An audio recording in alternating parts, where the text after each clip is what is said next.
जय हिंद। मैं कुणाल और आज हम वीडियो में देखेंगे राजस्थान के सबसे वीरान जगह के बारे में, जहां 200 सालों से कोई गया नहीं है, या फिर जाते तो है लेकिन टहल के वापस आ जाते हैं। जो कि राजस्थान के सबसे डरावनी जगह में से, भूतिया जगह में से एक है। उसका नाम कुलधारा है। दोस्तों, कुलधारा की कहानी हम कहीं ना कहीं जरूर सुने होंगे कि कुलधारा में कुछ 200 साल पहले कोई गांव बसा करता था। दोस्तों, इस गांव की स्टोरी ये है।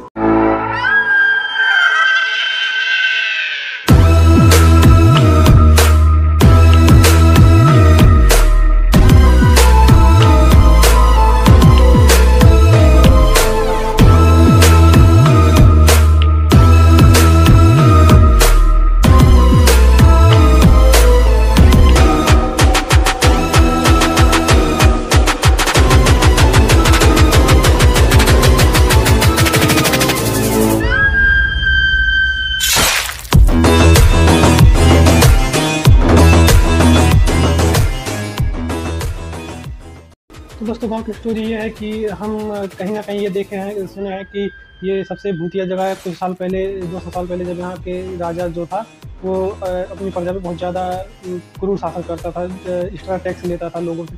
दोस्तों, इस वजह से वहाँ की प्रजा जो है हत्या कर ली और उसकी वो जो आत्मा वो अब तक वहाँ भटकती है। इसकी वजह से वहाँ कोई अभी तक मतलब कि फिर से वो डेवलपमेंट नहीं हो पाया, मतलब कि वो बन नहीं पाया दोबारा से। और अगल बगल के गाँव वाले जो छोड़ के गए थे वो फिर से बच गए, लेकिन वो कुलधारा अभी तक वैसे का वैसे है। पहला स्टोरी तो ये है। तो दूसरी स्टोरी ये है कि कुलधारा के जो गांव था वो पालीवान ब्राह्मणों द्वारा बनाया गया था। उसके आसपास में जितने 82 गांव थे, सब में पालीवान ब्राह्मण रहते थे। इनका जो मंत्री था सलीम सिंह, ये दोस्तों ये इन ब्राह्मणों के गाँव में एक लड़की कोई थी, उसको मतलब कि बहुत पसंद करता था, जिसकी वजह से वो ब्राह्मणों से हमेशा बोलता था, ब्राह्मणों पर दबाव डालता था कि इस लड़की की सगाई मेरे साथ की जाए।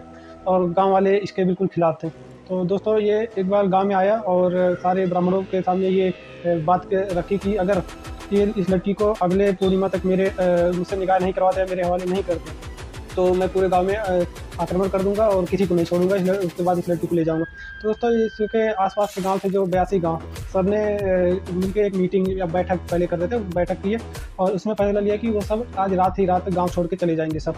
तो दोस्तों, उसी दिन ये सारे ब्राह्मण रात में कहाँ गायब हो गए ये किसी को नहीं पता, और जाते जाते इस गाँव को श्राप दे के गए थे कि ये अब दोबारा कभी नहीं बस पाएगा। तो दोस्तों, इस एक दो गाँव नहीं बल्कि ये 82 गाँव थे, जिसमें से 84 गाँव थे, जिसमें से 82 गाँव बस चुके हैं। कुलधारा और एक उसके बगल का गाँव, ये 2 गाँव अभी वैसे ही वीरान पड़े हैं। दोस्तों, ये स्टोरी गूगल पे भी होगी, आप वहाँ जाकर देख सकते हैं। तो दोस्तों, चलिए देखते हैं वीडियो को। क्या वीडियो में ये जो बताया गया ये सच है या फिर झूठ है।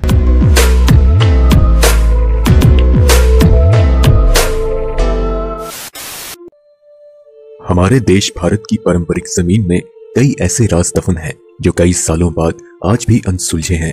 ये रहस्य कुछ ऐसे हैं जिन्हें जितना सुलझाने की कोशिश की जाए ये उतना ही उलझते जाते हैं। ऐसा ही एक राज राजस्थान के जैसलमेर जिले के कुलधारा गांव में भी दफन है। ये गांव पिछले 170 सालों से वीरान पड़ा है। एक ऐसा गांव जो रातों रात वीरान हो गया, और सदियों से लोग आज तक ये समझ नहीं पाए कि आखिर इस गांव के वीरान होने का राज क्या है। कुलधारा गांव के वीरान होने को लेकर एक अजीबोगरीब रहस्य है। दरअसल कुलधारा की कहानी शुरू हुई थी आज से करीब 200 साल पहले, जब यह गांव खंडर नहीं था, बल्कि ये और इसके आसपास के 84 गांव पालीवाल ब्राह्मणों से आबाद हुआ करते थे। लेकिन बाद में जैसे कुलधारा को किसी की बुरी नजर लग गई। वो शख्स था रियासत का दीवान सलीम सिंह, अयाश दीवान सलीम सिंह, जिसकी गंदी नजर गांव की एक खूबसूरत लड़की पर पड़ गई थी। दीवान सलीम सिंह उस लड़की के पीछे इस कदर पागल था कि बस किसी तरह से वह उसे पाना चाहता था। इसके लिए उसने ब्राह्मणों पर दबाव डालना शुरू किया। हद तो तब हो गई जब उसने लड़की के घर संदेश भिजवाया कि अगर उसे पूर्णमासी तक लड़की नहीं मिली तो वह गांव पर हमला करके लड़की को उठा ले जाएगा। दीवान और गांव वालों की ये लड़ाई अब एक कुंवारी लड़की के सम्मान की भी थी और गांव के आत्मसम्मान की भी। गांव की चौपाल पर पालीवाल ब्राह्मणों की बैठक हुई और 5000 से भी ज्यादा परिवारों ने अपने सम्मान के लिए रियासत छोड़ने का फैसला ले लिया। कहा जाता है कि निर्णय लेने के लिए सभी 84 गांव वाले एक मंदिर पर इकट्ठा हो गए और पंचायतों ने यह फैसला किया कि कुछ भी हो जाए वह अपनी लड़की उस दीवान को नहीं देंगे।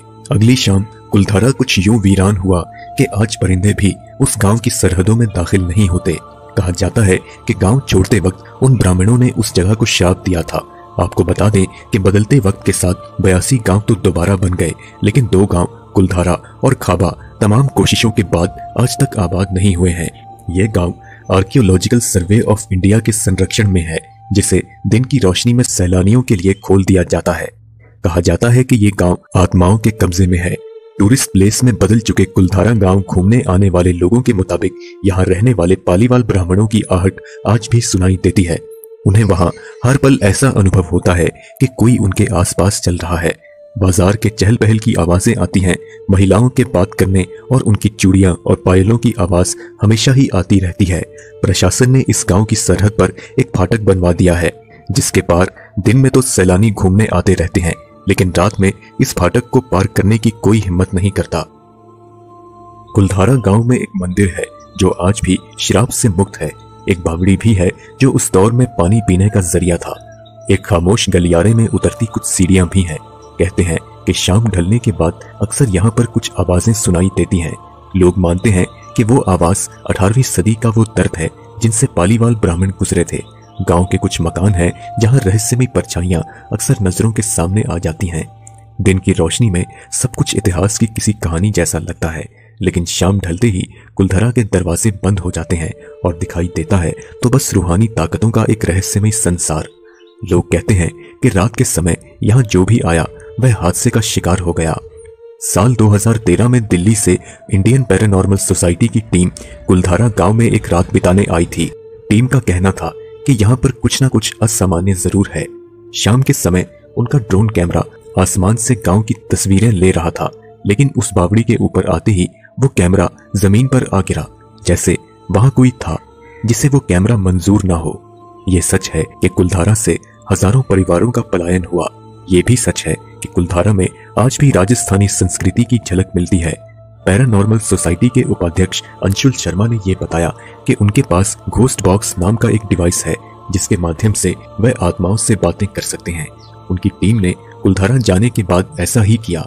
कहीं कुछ आवाजें आई तो कहीं असामान्य रूप से आत्माओं ने अपने नाम भी बताए। 4 मई 2013 की रात टीम के सदस्य जब कुलधारा गांव में घूमकर वापस लौटे तो उनकी गाड़ियों के कांच पर बच्चों के हाथों के निशान भी दिखाई दिए। इतिहासकारों के मुताबिक पालीवाल ब्राह्मणों ने अपनी संपत्ति, जिसमें भारी मात्रा में सोना चांदी और हीरे जवाहरात थे, उसे जमीन के अंदर दबा रखा था। यही कारण है कि जो कोई भी यहाँ आता है वह जगह जगह खुदाई करने लग जाता है, इस उम्मीद से कि शायद वह सोना उसके हाथ लग जाए। ये गांव आज भी जगह जगह से खुदा हुआ मिलता है। दोस्तों ये वीडियो पूरा देखने के बाद मुझे सच लगा, जो कि मैंने गूगल पे भी और अलग प्लेटफॉर्म पे भी सर्च किया था, जो कि स्टोरी सारी सबकी सेम थी। दोस्तों मैं वीडियो में गूगल का शॉर्ट स्क्रीन डाल दूंगा और वीडियो आप देख के कमेंट कीजिए कि इस वीडियो कहानी सच्ची या फिर झूठी। वीडियो देखने के लिए धन्यवाद।